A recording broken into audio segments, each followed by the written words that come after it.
Hi, this is Lorenzo. And this is Natalia. Welcome to the podcast Canadian Citizenship by North York Community House. This is the space where our volunteers will read articles about some of the topics you may encounter on the test.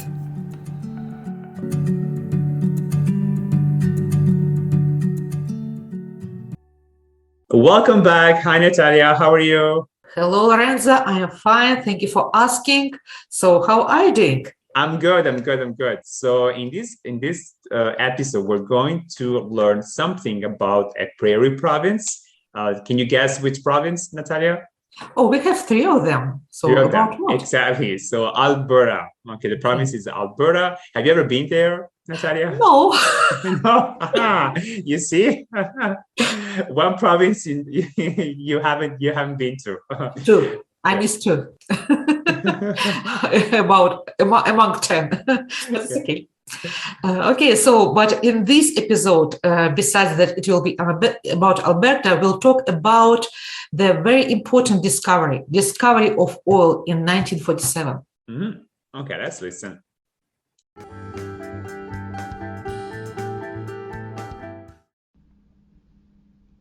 Hi, this is Giovanni Lo Giudice. Are you ready to find out more about the Canadian culture? We struck oil. How was the oil discovered in Alberta? On February 13th, 1947, everyone present watched in amazement as oil gushed out of the ground in Leduc, Alberta. A fireball of flames, 15 meters, was sent into the air by a gusher. Alberta was never the same again. For years, there were rumors of rich oil deposits in Alberta. Aboriginal people used what seemed like oil to waterproof their canoes and as a medicinal ointment. In the late 19th century, pioneers noted a film on pools of water and a strange smell in the air. It had to be oil. In 1913, drilling began and 3 wells did produce oil. In no time, 500 oil companies were formed, but many were out to con eager investors. As for oil, what was generally found was naphtha, a type of natural gas. Over the following years, despite a few successful drills, most failed. After so many failures, companies and investors were ready to give up. The Imperial Oil Company decided to try one more time.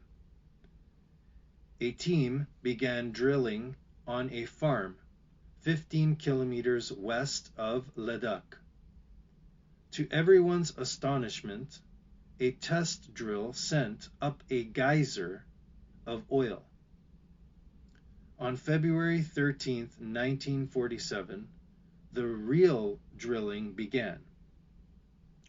The ground rumbled. The crowd held their breath, and oil gushed out of the well known as Leduc No. 1.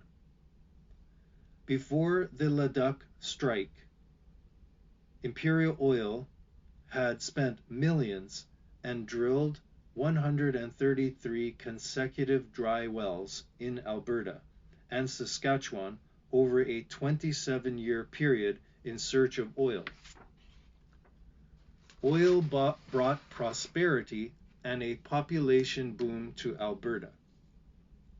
The Leduc No. 1 discovery found oil trapped in what became known as the Nisku Formation. It led to numerous major discoveries across the prairies and triggered a mass migration of workers to Alberta. Before Leduc No. 1, more people lived in Saskatchewan than Alberta.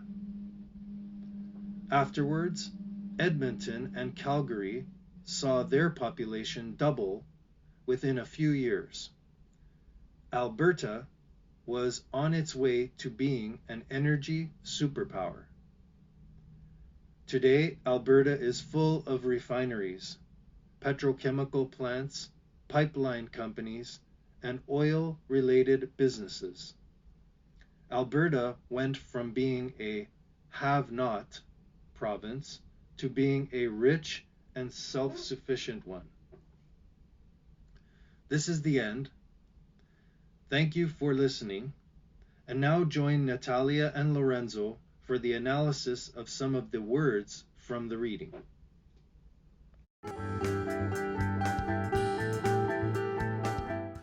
Okay, Natalia, that was interesting. Okay, so I know that we spoke a lot about how important was the discovery of oil, but I didn't expect to find out that it was really, in reality, very difficult. I know. Okay, difficult. Maybe some of the words. Okay, That's why we're doing this.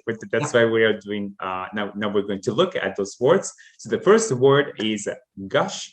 Gush. So it's a sudden flow from a hole in large amounts. So usually you use this word connected to blood, but in our case, it's a gush of oil. So the oil that comes out quickly and in large quantities. And in our handout, you have a picture that better describes this movement, this sudden flow. Okay, yeah. And also the gusher, it's like the point actually when this happens. Yeah. Yes, when the oil in our case, it just quickly comes out. Okay, so another word, it's rumor. So it's a noun, it's a gossip. So information that is not true. I know that I can give an example. I had a rumor that they are getting married. Who? It's not true, you know, rumor. It's not true. Yeah, gossip. Yep. Okay, our next word it's very interesting word, Natalia, because the word is film. Film. So everybody thinks film as a movie. Yeah, but we're not talking about movie here. In our case, we're talking about a thin layer of something, like could be a layer or coat or something. And for example, we have our example. In that old house, everything was covered with a film of dust. Film. So a thin layer. Okay, so yes, interesting. Thank you, Lorenzo, that you mentioned that this noun has a lot of meanings. Yeah. So maybe this will addition to students' knowledge. Yeah. Good. So another word, actually, you can think about some other things when you hear this noun, well. So, well, yes, you think about maybe an adjective. I'm feeling well. Yeah. Yes. Yeah. I hope you're getting well.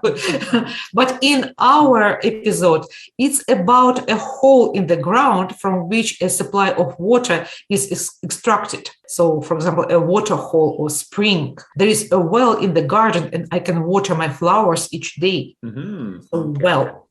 Do you have a well in your garden? Definitely no. I wish I have. Do you have a garden or not? Yes, I do garden. I like Oh, garden. you really? Oh, yeah, you mentioned that. Yeah, especially this time. Yes. I know. Oh, okay. And our next word is, you mean time like in the summer? It's better. Yeah, in the summer, the time. Springtime, Yeah. Okay, our next word is a con. Con is a verb. Yeah, we have you might know the expression pros and cons. Yes, but here con is a verb. And when you persuade someone to do something, but it's not true. So maybe we have the synonym cheat or trick someone. So our example is he claimed that the business director had conned him of $1 million.